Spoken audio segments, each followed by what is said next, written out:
लोगों को चेहरे का जो एक तरफ है, यानी चेहरे की जो एक साइड है, वो खिंचती हुई महसूस होती है और वो बाकायदा खिंचती हुई नज़र भी आती है। मसलन ये चेहरे का जो एंगल ऑफ द माउथ है, ये यूँ होता है या ये फड़कता है यूँ यूँ, या ये पूरे का पूरा यूँ हो जाता है।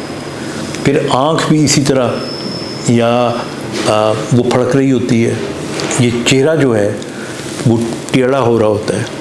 उनको बोलने में बड़ी प्रॉब्लम हो रही होती है।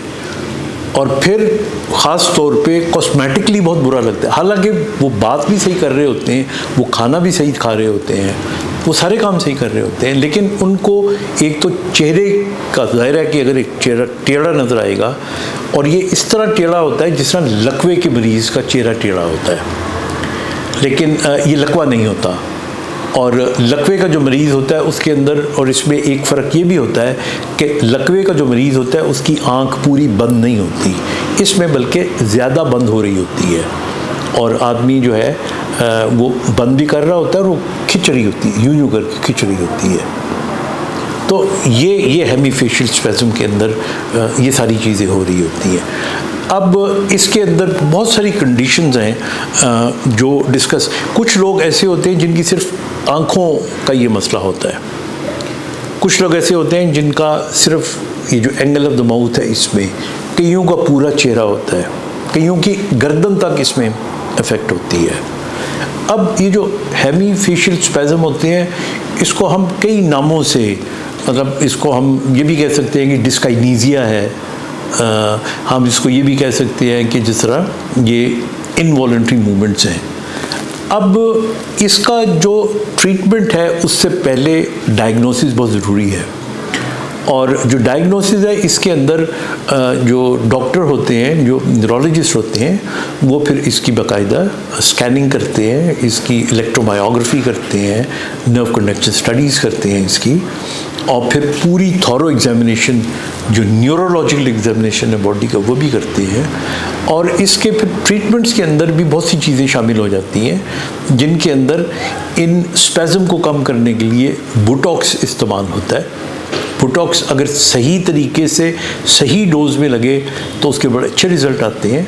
6-8 महीने आदमी बहुत अच्छे तरीके से गुजार लेता है। बाज़ औक़ात बोटॉक्स नहीं काम करता, फिर इसके अंदर कुछ मेडिकेशंस होती हैं, वो मेडिसिन्स जो हैं दे कुड बी इफ़ेक्टिव, उनकी डोज़ बाज़ औक़ात ज़्यादा बढ़ानी पड़ती है जिससे हुनूदगी या इस किस्म के इश्यूज़ आ जाते हैं। फिर इसके अंदर कुछ ट्रिक्स भी होती है। मिसाल के तौर पे मैंने देखा है कुछ लोगों की आंख जो ज़्यादा फड़फड़ाती है, ये चेहरा टेढ़ा होता है, वो अगर जिस तरह ये ऐनक पहन लें तो ऐनक उनके इस जगह पे लग रही हो, उनका ये फड़फड़ाना, ये स्पैज़म कम हो जाता है। कुछ लोगों को मैंने देखा है कि वो बात करते हुए यूँ उंगली रख लेते हैं यूँ करके, तो वो प्रेशर पॉइंट्स पे प्रेशर जब डालते हैं तो उनका जो ट्विचिंग होती है वो कम हो जाती है।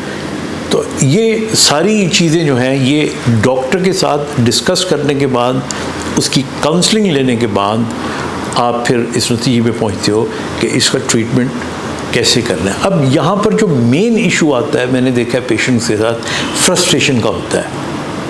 अब पेशेंट जब ठीक नहीं हो रहा होता तो ज़ाहिर है उसको फ्रस्ट्रेशन होगी, वो एक डॉक्टर से दूसरे डॉक्टर के पास, तीसरे डॉक्टर के पास, हर डॉक्टर का एक अपना नुक्ता नज़र होता है। हालांकि ओवरऑल तो कंडीशन वही होती है, लेकिन उसको सॉल्व करने का हर एक का अपना तरीका होता है।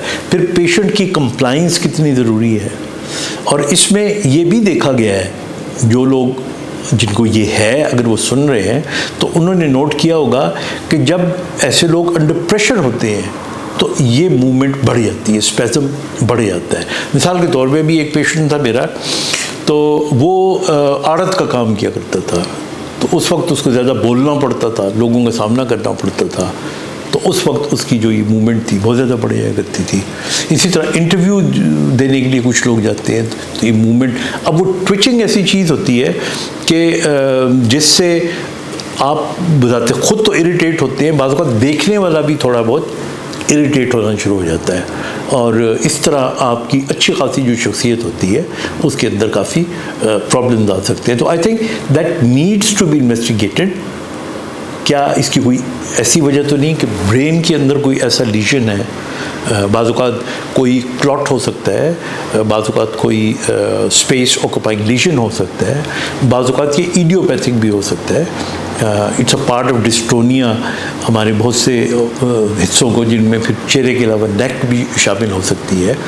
तो अगर ये कंडीशन हो तो डिप्रेस होने की ज़रूरत नहीं है, इसको फाइट करें, कॉन्फिडेंस के साथ फाइट करें, डॉक्टर्स की बताई हुई दवाइयों को लें और ज़िंदगी में आगे चलें। रुकना नहीं है या पीछे नहीं आना, इससे डिप्रेशन बढ़ेगी, बीमारी और ज़्यादा आपकी बढ़ जाएगी। अपना ख्याल रखिएगा। खुदा हाफिज़।